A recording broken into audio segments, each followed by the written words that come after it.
Я дал все ресурсы Советскому Союзу в Hearts of Iron 4. То, о чем многие из вас просили. И, наверное, некоторые скажут, ну Советы же и так имба в оригинале. Да, поэтому для большего интереса я сделал так, что все страны пойдут в фашизм. За исключением Советского Союза. То есть у нас получается мир фашизма, а Советы одни коммунисты. С большим запасом всех основных ресурсов в Свердловске, а также, учитывая специфичный искусственный интеллект Советского Союза, я дал им еще дополнительных 50 гражданских фабрик со старта, чтобы они хотя бы смогли настроить нормальную промышленность и со своей уникальной тактикой атаки вперед хоть иметь возможность восполнять свои потери. Это у нас оригинальная хойка, без дополнительных каких-то DLC на ИИ. Хоть они и хороши, но порой приводят к странным результатам, где Советы всех переламывают даже без ресурсов. Посмотрим, как в оригинале Советы сыграют. Притом, это вы меня тоже просили немало. Хватит уже Discord АИ, давай в оригинале посмотрим, как ИИшка посражается. Настроил партию, дал ресурсы я, как всегда, с помощью тулпака, ссылку на который вы найдете в описании. А настройки партии все перед стартом делаются. Всех выставил именно на путь фашизма. Со вступлением на это все, усаживайтесь поудобнее, наливайте себе чайку и располагайтесь. Посмотрим, что сотворят Советы в этой реальности. Правда, перед стартом хочу вам порекомендовать Country Life, военно-политический сервер Minecraft на версии 1.19.2, который похож на реальную жизнь. В этом проекте вы можете написать свою собственную историю, создать свой лучший город с оригинальным названием, объединиться в единое государство и стать лидером на мировой арене. Воюйте, развивайте внутреннюю и внешнюю политику, торговые отношения, создавайте альянсы и творите все то, что в вашей голове. Присоединяйтесь на этот сервер и погружайтесь в игровой мир. Все ссылки в описании, обязательно зацените сами. А Советы же, видимо, что-то чувствуют и прям выбрали путь активной милитаризации. Сталин зрит в будущее. И вот такая вот у нас в итоге Эфиопия, восстальная по деталей. Почти над половиной провинции они контроль сохранили. Следом фашистское восстание в Норвегии. Ну и, как вы видите, уже понемногу во всех странах фашисты начинают брать власть в свои руки. Советов со всех сторон начинает окружать коричневая угроза. К середине 37-го японцы пошли на Китай, все тут по истории у нас. У китайцев нет как такового пути фашистов, чтобы их прям со старта выставить на него. Гражданка в Латвии, в Эстонии, в Норвегии, но что-то как-то пока не успешно. И очень интересная ситуация в Испании. У Советов же 175-176 промышленность. Уже начал вперемешку с военными строить и гражданку. Набирает свою промышленную мощь потихонечку. Вот еще и Белая Финляндия образовалась, если что, да. Фашистская Финляндия называется Белой Финляндией. Сами подумайте почему. Также гражданка у нас в Иране и в Афганистане. Ну и Ирак постепенно тоже идет в эту же братью. Вроде как наша стартовая настройка хорошо работает, и мир фашистов формируется. Единственная страна, которая себя ведет немного странно, это Франция. Хоть и прописан путь правых, но она чисто пока занимается промышленностью, и возрождение национального блока еще не идет. Зато у нас уже есть Британская империя, в Швеции тоже фашистов много, в Эстонии победили фашисты и в альянсе с немцами теперь, ну и в Польше они тоже растут. Думаю, больше зацикливаться на этом я не буду. Все работает, страны идут направо.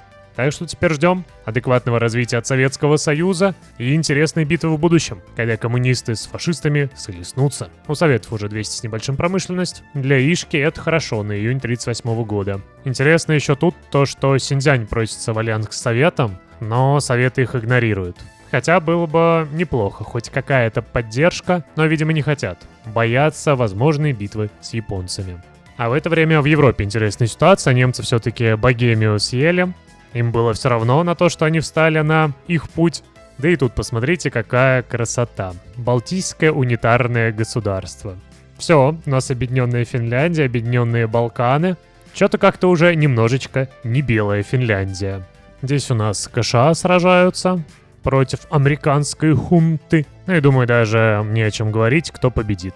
73 дивизии против 58. И интересные события с Европы. Венгрия решила напасть на Румынию, которая тоже собиралась идти в фашизм, но ей не дали.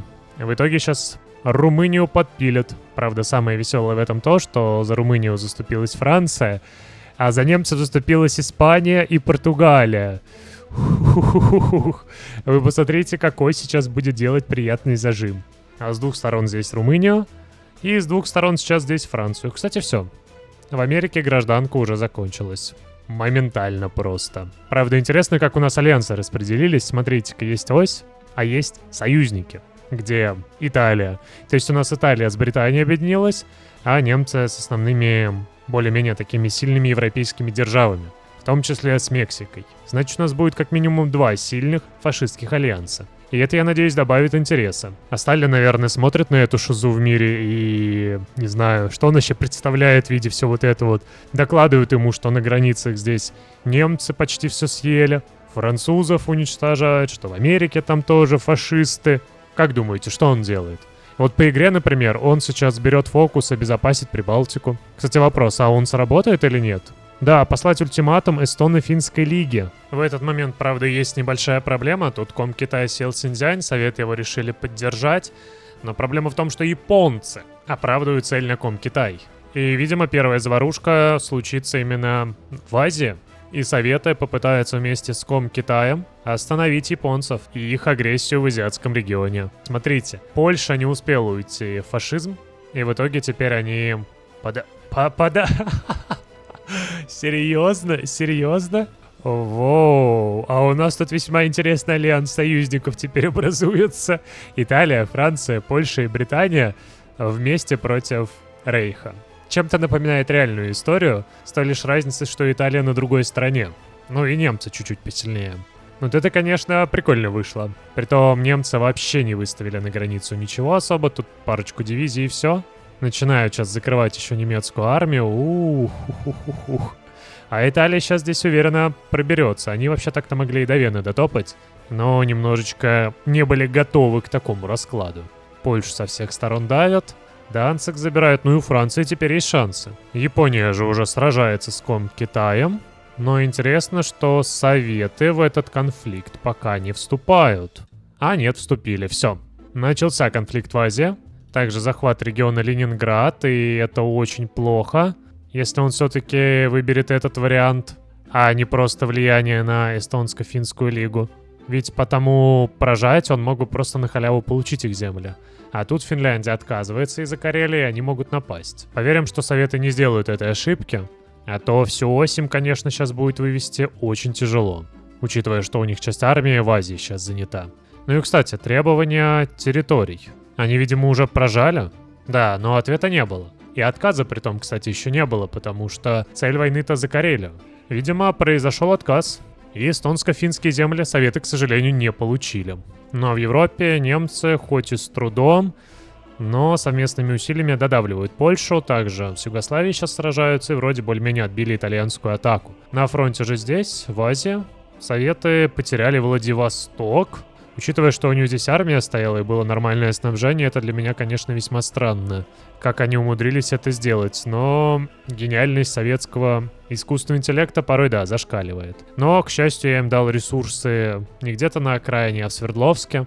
Уж поверим, что до него враг, если и доберется, то только в самом конце. В это же время восстала Эфиопия, но... зря она это сделала сейчас, учитывая, что она не будет сражаться не против одной Италии, а против всех. Чисто такая, знаешь, круговая оборона от Эфиопии. Кстати, Иберийский регион, видимо, они теряют. Но ладно, Иберийский регион, проблема в том, что прорыв в Венецию, в Триест. И такими темпами Муссолини будет скоро близиться к капитуляции своей. И Италия уже может перейти на немецкую сторону. Так, а здесь у нас все, Китай аннексирован. И... ну, по сути, это даже какой-то шанс для Советов первые рубежи занять. Но они особо не идут в атаку, к сожалению. Гоминдановский Китай пал.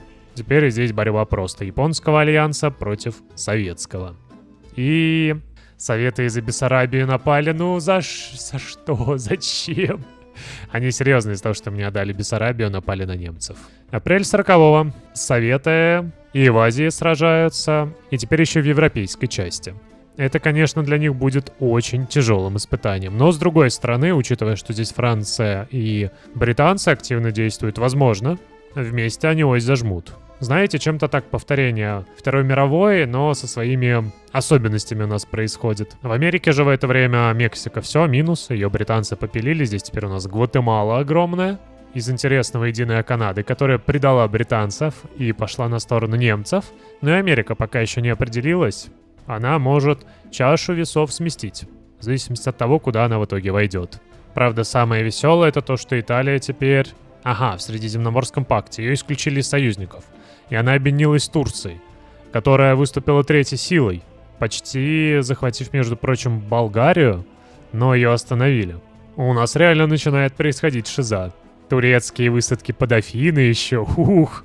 И Италия, которая более-менее контратаковала и Венецию отбила. Что ж, а здесь все весьма неоднозначно пока что идет. Разве что из интересного то, что Никарагуа, Панама, Коста-Рика теперь в советской сфере влияния. Советы закрепились в Центральной Америке. Ну и вот эта высадка, конечно, тоже гениальна. Нет бы укрепить фронт и просто пробиться, он делает высадку в Нарву, в порт, который и так укреплен. Минск, притом, Советы уже потеряли. А Италия, кстати, отбила. Заходят немного на Балканы. Вместе с Турцией они как-то как будто бы второе дыхание получили. Ну, тут еще отдельно стоит и союзникам сказать спасибо. Так, ну а тут... Британия напала на легионерскую Аргентину и на Парагвай. Конфликт пришел и на Южную Америку. На Азиатском фронте за это время Советы, кстати, провели массированную атаку. Владивосток, конечно, не отбили, но здесь, если сейчас Харбин отберут, то это уже линия снабжения дополнительная. Здесь тоже к столице. И они могут Маньчжоу так капитулировать. После капитуляции Маньчжоу они смогут на два лагеря разделить, дожать Корею и потом постепенно выдавливать японцев из Китая. А за это время они разобрались в Финляндии, дожимают их, но смысла далеко им тоже идти нет, потому что снабжение сейчас будет страдать. Плюсом к этому Швеция дальше. Тут пробираться очень тяжело. Все, ну дальше просто линии нет, вот. Здесь они, скорее всего, стрянут. И фронт на деле-то пустой. Тут даже удивительно странные оси себя ведут. Не атакуют в пустые прогалы. Так что и оси, что и Советов ведет себя порой весьма своеобразно. Но и благодаря этому у них хотя бы шанс есть и у тех, и у тех. Вон Совета, смотрите, контратаку под Минск проводят. Притом конфликт по большей части идет пехотный. Что с той, что с другой стороны. Танки здесь очень редко встречаются, притом легкие, так еще и не оснащенные. Видимо, всем было не до танков. И да, кстати, врыв со стороны Ирана очень сильно так вдарил по Советам. Они даже, 5 дивизий потеряли. Горняков, это самое печальное, они здесь зажали. Ну а тут под Баку, к счастью, держатся. Если что, вот такая вот карта альянсов, Коминтерна, альянсы Японии, союзников, оси. По складам же у Советов все печально. Я вот не знаю, я им дал достаточно много промки, чтобы они могли настроиться. Но у них минус 67 тысяч пехотки. А все из-за чего? А из-за того, что они ведут безумные атаки. Никто им не мешает стоять в обороне, но они зачем-то 2 дивизиями, 3, ладно, атакуют 2 в лоб, даже 3. Зачем, когда рядом вот реально проход свободный? Нет бы подкопить немножко и подействовать, а он в итоге сражается, не имея ничего. Все в отрицательных значениях, кроме поездов и истребителей. Чисто авиация есть и поезда. Правда, вопрос, что они через время будут снабжать, хороший. И, самое опасное это вот здесь, вот смотрите. Что? Советы? Что? Что вы делаете? Они просто освободили Ленинград? Ладно, тут уже никак не объясняется логика и почему он не держит один из ключевых городов для себя. Это как бы линия снабжения здесь. Если ее перекроют, то все вот это вот начнет страдать. Правда, здесь отдельно стоит сказать о странном оси, которые такие стоят. Пустой Ленинград. Наверное, это ловушка. Он привел армию и начал атаковать бессмысленно. Ну ладно, хотя бы что-то. Но, смотри, ось. Сейчас Ленинград будет окружать. И на удивление, самая ужасная ситуация это у стран оси. Вы посмотрите, они со всех сторон зажаты. Единственное, что у них хорошо, это Южная Америка. Вот тут да, 3 державы за них. А в остальном же мире им только японцев не хватает, которые тоже на них нападут. В октябре 41-го потерян Киев. Одессу тоже забрали. Здесь уже, смотри, осада Ленинграда почти начинается. Но она бы уже началась, если бы вот это вот так вот прошлось. В Азии же в это время... но они прорвались. Да, но до Мугдена они не дошли. Здесь их немного отдавили и от Владивостока отбили. На Азиатском фронте вроде бы местами все хорошо, но тяжело. И опять же огромные потери из-за недостатка снабжения, из-за чего дыра в пехотке пока не закрывается. Также тут у нас Афганистан объявляет войну Индии. И это означает лишь одно, да. Теперь японцы сражаются еще и против союзников. Что, возможно, чуть-чуть ослабит давку на Советов здесь. И, возможно, спасет Турцию, которая, между прочим, потеряла Стамбул даже. И на нее пошли в атаку здесь. Но сейчас, смотри-ка, вместе с демократами они закрывают Ирак. Если они еще закроют и Иран с Афганистаном, то Советы смогут немалую часть войск освободить. Но в это время, конечно, на основном фронте... они Ленинград немного подступа отбили, это хорошо. Но их прорывают в Крым, к Ростову уже немец идет. И немалая часть линии фронта красная. В то время еще, кстати, Финляндию освобождают. Что-то как-то советский фронт потек. Хотя 3 миллиона солдат. Но потери в 4 миллиона — это, конечно, мощно. Смотрите, как прикольно немцы переехали. Название чисто сюда. Просто вся территория без названия. А чисто обосновались в Бессарабии и в Днепропетровске. Ну, им, видимо, здесь понравилось. Очень и очень тяжело советам. Кстати, от торговли до сих пор получают промышленность, они не закрыли экономику. Но, правда, очень странно, что они строятся НПЗшками зачем-то, когда у тебя горючего с запасами более чем... Ну, топливное хранилище, а зачем оно им надо? Плюсом к этому активно строят гражданку, хотя сейчас было бы неплохо упереть на военку как раз-таки, когда у тебя такая большая нехватка ресурсов. Но, возможно, это гениальный план, который сыграет чуть позже. Самое, конечно, веселое в этот момент то, что немцы на границах с союзниками просто никакие. Одна дивизия, притом вообще кавалерия в 4, и ее не атакуют. Здесь тоже армия, по сути, не боеспособная. Здесь на границе с Италией всего-навсего 5 дивизий. Да и тут, знаете ли, не такая уж большая армия на турецком фронте. Они все силы сосредоточили на востоке. И это дает свои плоды. Они прорвались к Краснодару, к Новороссийску, Ставрополь забирают. К Сталинграду сейчас будут идти, Севастополь по-своему так возьмут в котел. Но удивительно, что их отбили от Ленинграда, и к Москве их пока не подпускают.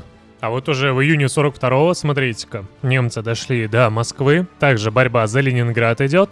И пытаются выйти на подступу к Сталинграду. Смотрите-ка.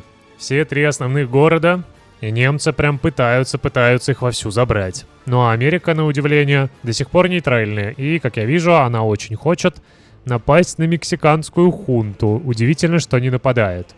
Тогда бы они заступились к союзникам, скорее всего, и помогли бы в битве против Оси, которая, на удивление, даже в такой ситуации советов-то давит. Но Москву вроде как они удержали, Ленинград тоже не сдают, и под Сталинградом сражаются прям до конца. Смотрите-ка, а советы все-таки сдержали атаку. Добавок к этому у них, конечно, не так плохо, как было, но на самом деле ужасно все по пехотке. Может быть, это удержали и ненадолго, да. Чуть не выбили сейчас их под Москвой. Сталинград, к счастью, держит. Дорога жизни в Ленинград. И вон начинаются партизанские отряды. Но в это время, смотрите-ка, Тегеран захвачен, притом советской армией. А вот это выглядит интересно. Вот им реально очень сильно мешается вот это вот. Убери они здесь остатки Оси и остатки японцев, столько бы войск могло освободиться. Все же к концу августа Москву захватили, притом уверенно продвинулись дальше, до Ярославля уже. Сталинград, к счастью, пока держит, но тут все прям, прям на грани. И лишь Ленинград уверенно стоит без армии. Я даже не знаю, кто здесь в стране себя ведет. Советы, которые Ленинград не берут, или войска Оси, которые не хотят в свободный Ленинград зайти. Вот, все-таки они по этому мостику решили пройтись. Все, Иран капитулирует. Но, конечно, потеря еще и Ленинграда очень сильно ударила по советам. Учитывая, что у них нет Владивостока, и если они потеряют еще и Сталинград, который они теряют под вынужденными атаками стран Оси, то до капитуляции, хотя подожди, 22%, еще 20%. Но Баку у них есть. Кроме того, еще до Урала надо немцам будет идти. Шансы-то есть. Но, конечно, почти одновременная потеря всех 3 ключевых европейских городов — это мощно. По вкладу уже в эти битвы, смотрите-ка, советы 51% держат. В то время как союзники как-то пассивно очень сейчас атакуют и сражаются, но только с Канадой, с Ираном, с Японией 10,8% вклада. Ну и Италия, кстати. Итальянцы активнее, чем британцы и французы, кстати. Вот он, истинный союзник Сталина в борьбе против Оси. Ну а тут, понятное дело, что немцы на себе все тащат. Немного помогают остальные другие страны и, конечно же, японцы. Самое интересное здесь, конечно, посмотреть на общую промышленность альянсов. Можете глянуть. Страны Оси здесь доминируют. У них промка реально больше. Просто 1500. В то время как здесь, 1300, да, есть. Но как-то перевес все-таки в оси восточно-азиатскую сферу сопроцветания. Кроме того, смотрите-ка, по потерям и по людским ресурсам они плюс-минус на равных. И тут реально очень многое зависит от советов. которые... Ох, вот если сейчас они под Астрахань их перережут. Конечно, не, у них останется проход еще и здесь, но очень неудобно будет ротировать армию. Советом по красоте бы сейчас выйти отсюда, всю вот эту армию забрать, она тут все равно не снабжается. Наоборот, укрепить все свои границы, встать, возможно, по Архангельску. Но он, к сожалению, не хочет отступать. И велик шанс, что вот эта вся армия в скором времени будет просто зажата. Эта армия зажата. У них еще есть здесь местное снабжение, все равно эти узлы дают снабжение для армии, которая здесь находится. Но проблема в том, что им банально некуда эту армию вывести. Все. Здесь все перекрыто, и они просто будут со временем зажаты. Правда, в это время Турция камбэкает, закрывает немецкую армию, отбирает Стамбул, идет теперь Софию забрала. Сейчас если еще парочку территорий, то Болгария капнет. Ну-ка, давайте даже посмотрим, что здесь у Турции с Италией. Ну, здесь не стоит на многое надеяться. Болгария, конечно, капает, но у них буквально по одной дивизии в провинцию, притом еще не все провинции закрыты. Они бы лучше сосредоточились на том, чтобы вот эту армию до конца дожать. Но, с другой стороны, неплохо. Ось переводит сюда часть армии и атаку на Советов ослабляет. В это же время, если что, французы, смотри-ка, немножко все-таки пробились. Не так хорошо, как могли бы, но что есть и подожди, Америка напала на Кубу. А Куба у нас свободная. Что ж, пока... нет, подожди, они в альянсе с Новой Зеландией. Ну ладно, то есть Америка вступила в этот конфликт, но пока это самая мирная держава, наверное. Ну, из великих. Просто немножко с Кубой посражаются, но в мировой конфликт они что-то как-то не торопятся влазить. Также все становится плохо в Азии, посмотрите-ка, здесь еще одну армию закрыли. Выдавливают активно из Маньчжоу. И тут дивизий где-то 20-30 потеряется. В то время как на основном фронте-то все хорошо, наоборот, стабилизировалось. Видимо, атака Турции на Балканы дала о себе знать.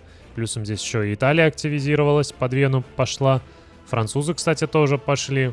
И на фронте именно здесь стало все получше. Правда, опять же, немного отрезали Мурманск, но это пока не так критично. Самое интересное реально творится сейчас тут вот, где французская армия, почему-то без британской почти, всего несколько дивизий, активно атакует, а немцы просто отступают. Кстати, британцы вон где держат армию в 20 дивизий. А что они пытаются сделать? Высадку. Ага, где эта высадка? Но она уже готова. Они просто не берут превосходство.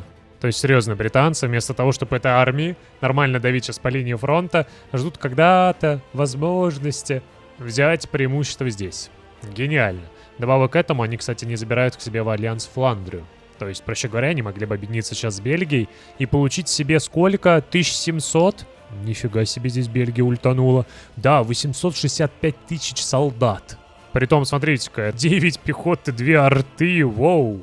Ну, против немецкой армии это могло бы сыграть. Кстати, как вам шаблон для гарнизона, где легкая ПТ-установка используется? По-моему, это какой-то верх гениальности для искусственного интеллекта, но они даже такое реализовали.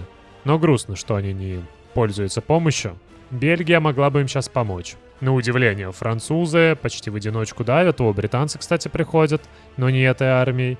Немцы зажаты и как-то все.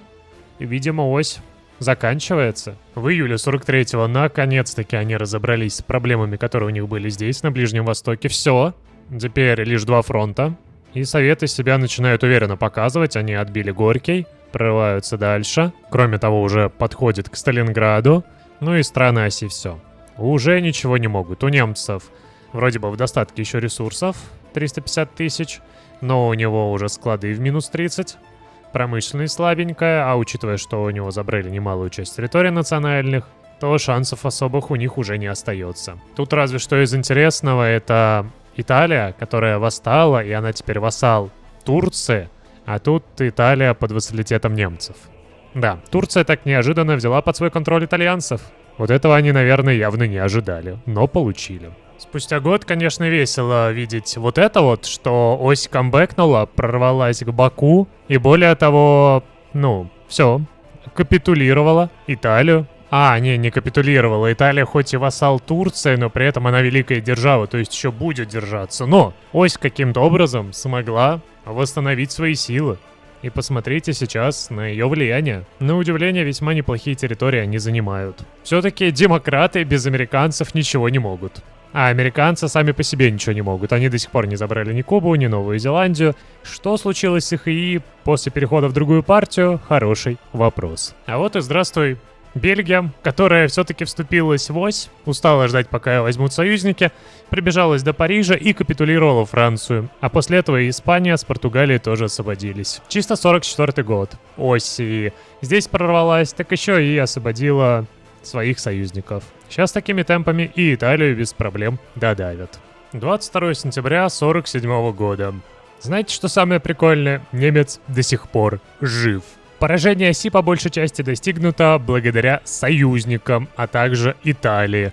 Советы, конечно, тоже выполняют хорошую роль, сдерживают их, в том числе и японцев. Но вы видите, что Япония сотворила, дошла уже до Суэца, и что творит ось до сих пор. Последние провинции держатся, их не могут выдавить. По-моему, с идеей того, что Советы получили все ресурсы и хорошую промку, все ушло в то, что у нас стандартный баттл демократов против оси. Правда, разве что Япония здесь себя показывает получше. И смотрите-ка, уже прорывается через Суэцкий канал. Плюсом к этому зачистила Саудовскую Аравию. Но самое прикольное, конечно, это американцы. Да, они до сих пор не разобрались с Кубой и с Новой Зеландией. Они, 450 тысяч слили, пытаясь в Кубу высадиться. С такой-то промкой, с такой возможностью, да, высадки были.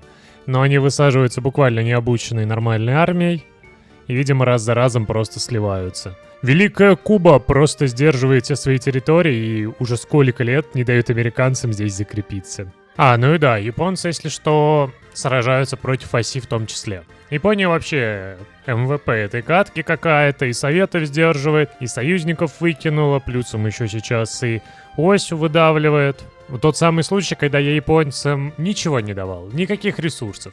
Но именно в этой катке они себя показали так, как должны показать были в прошлой, где у них были все ресурсы со старта. Просто хоечная магия. Где немцы наконец-таки капнули.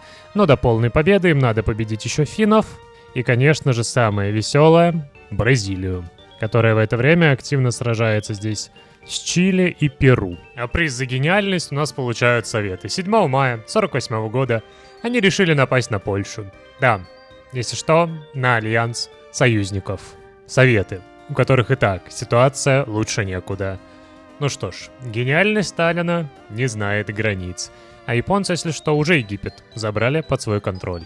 И почему союзники стали еще так сильнее? А потому что американцы наконец-таки вступились за них. Потеряв всех своих рекрутов, они все-таки выбрали свою сторону. Капитуляция. Вопрос кого? Оси. 1 января 49 года наконец-таки это случилось. У нас тут теперь единое и сильное королевство Чили, Французская империя, объединившаяся с Испанией, Британия на всю Германию, притом немцы теперь вассалы японцев, в Судетах, вот это японцы, конечно, над ними прикольнулись. Ну а тут Советы сделали вассалов на Балканах. Правда, не думаю, что балканский коммунизм долго проживет, учитывая ту реальность, которую Советы теперь имеют.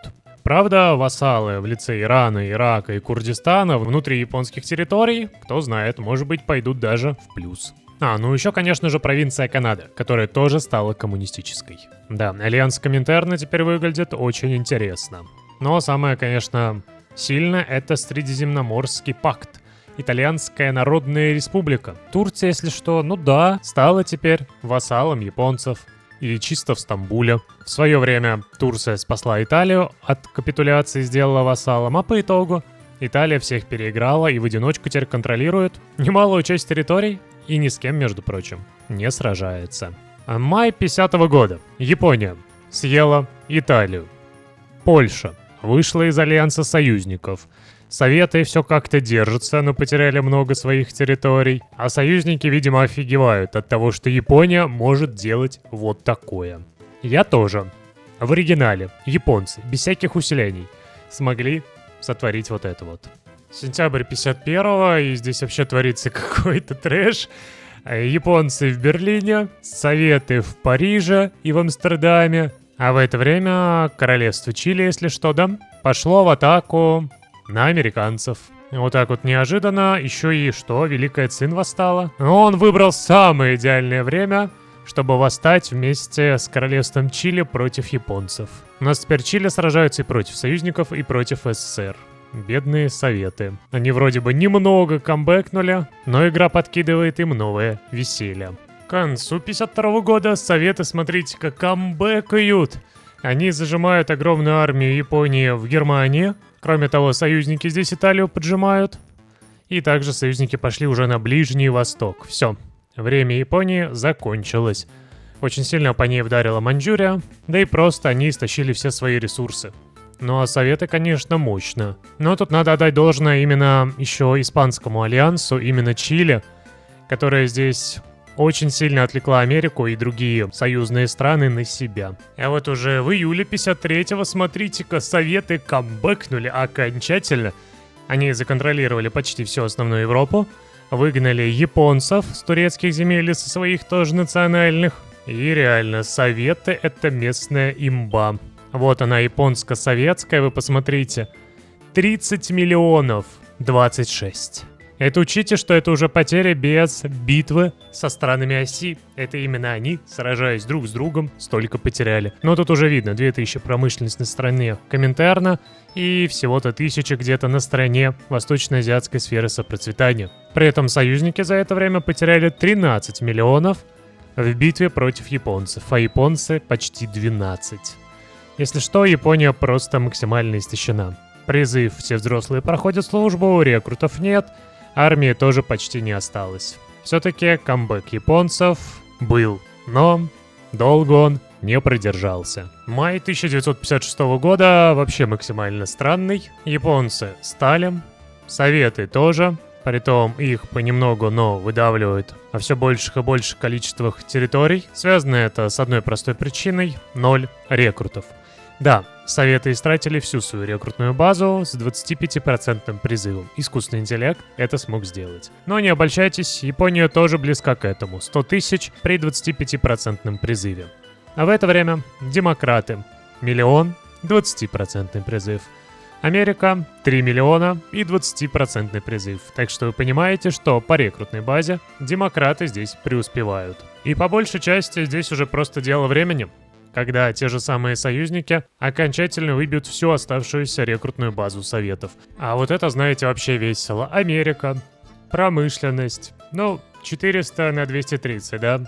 Чили, промышленность, 500 на 300. Правда, у них уже 0 рекрутов, при всех взрослых, им уже пора повышать. И американцы за все это время так и не пробились тут. Ну а в Европе демократы закрепляются, правда, Советы тоже не сдаются, делают какие-то своеобразные змейки, пытаются сражаться, зато все стабильно на Азиатском фронте. Здесь просто стоят. Потихонечку, иногда немножко Японию двигая, но не сильно. Владивосток уже примерно 20 лет под японцами. Целое поколение, получается, успело родиться, вырасти, стать взрослыми, и все это под управлением Японии. Ну а Сахалин вообще, вот спорите, чей он? А он под контролем Великой Цин. Она там засела и двигаться никуда не думает. Апрель 1960 года. Рекрутов у Советов нет, у японцев нет, у британцев, можно сказать, почти нет. Я не знаю, почему они призыв не повышают. И у американцев их просто нет. Потому что у них уже 25 и нет рекрутов. А карта мира вот такая вот. Советы потеряли Ленинград, поджимают их немного в Европе и на Балканах. И, кстати, японцы по Средней Азии вдарили. И такими темпами, если они дойдут, конечно, до Свердловска с Челябинском, то будет больно. Но вроде пока Советы их держат. Это есть что такая красивая карта альянсов, а карта мира — это вот множество странных границ. 22 января 1962 года. И посмотрите, что сотворили союзники. Огромный котел под Брянском-Смоленском, прорыв к Ростову, зажали их на Балканах. И ситуация у Советов, конечно, не самая лучшая. Но, с другой стороны, что тут хорошо, что тут плохо, учитывая, что у каждой страны уже нет нормального количества войск, и самая хорошая оборона, на удивление, да, на Балканах. И искусственный интеллект уже из последних сил хоть что-то пытается делать. Но, конечно, самое веселое во всем этом то, что посмотрите сюда. Вот это вот шаблон современных танков искусственного интеллекта, и у него всего 10 дивизий таких. Вот шаблон средних танков 53-го, и такой шаблон всего один. Ну а про танки более старые я вообще молчу. Учитывая, что основной его упор это на пехоту, вот с таким вот шаблоном. 9 пехоты и 3 арты, и это-то на 1962 год.